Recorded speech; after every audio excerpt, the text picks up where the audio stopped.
দৃষ্টিগোচর হয়েছেন, তার প্রেক্ষিতেই আমরা তাকে নিয়ে কাজ শুরু করি এবং আমাদের গোয়েন্দা নজরদারি বৃদ্ধি করি। এবং সেই প্রেক্ষিতেই আমরা গতকাল আমাদের একটি কোম্পানি সিপিএসসি নারায়ণগঞ্জ কেন্দ্রিক একটা সফল অভিযান পরিচালনা করে বন্দর থানাধীন কাজপুরের চাঁদপুর এলাকা থেকে তাকে একটি বিদেশি অস্ত্র এবং অ্যামুনিশন সহকারে তাকে গ্রেপ্তার করতে সক্ষম হয়।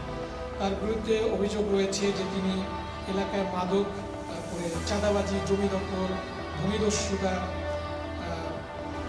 শ্লীলতাহানি, অস্ত্রধারী সিন্ডিকেটের মেইনটেন, এই সকল বিভিন্ন অভিযোগ তার মধ্যে রয়েছে।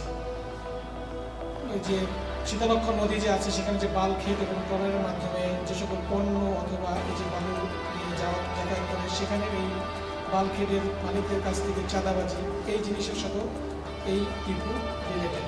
সো তারই প্রেক্ষিতে আমরা তাকে নিয়ে কাজ শুরু করি এবং গতকাল আমরা একটি তথ্যের মাধ্যমে জানতে পারি যে তিনি তার যে বাড়ি চাঁদপুর, সেই চাঁদপুর এলাকায় কোনো একটা জায়গা থেকে আসতেছেন। সেখান থেকে আমরা অভিযান পরিচালনা করি।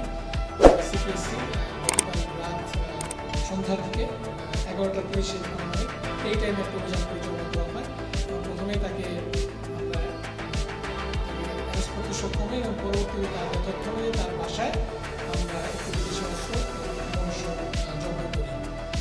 তার বিরুদ্ধে আইনানুগ ব্যবস্থা রয়েছে। এখানে উল্লেখ করে তার বিরুদ্ধে 18টি মামলা রয়েছে।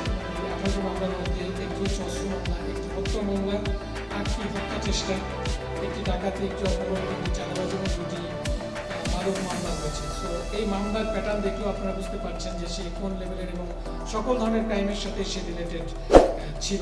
এবং মানুষের জমি দখল করে কম দামে থ্রেড দিয়ে মালিকদের কাছ থেকে দখল করা, কম দামে কিনে নেওয়া, এই ধরনের অভিযোগও তার বিরুদ্ধে ছিল। সো ওভারঅল সে ছিল নারায়ণগঞ্জের বন্দর থানার কেন্দ্রিক একজন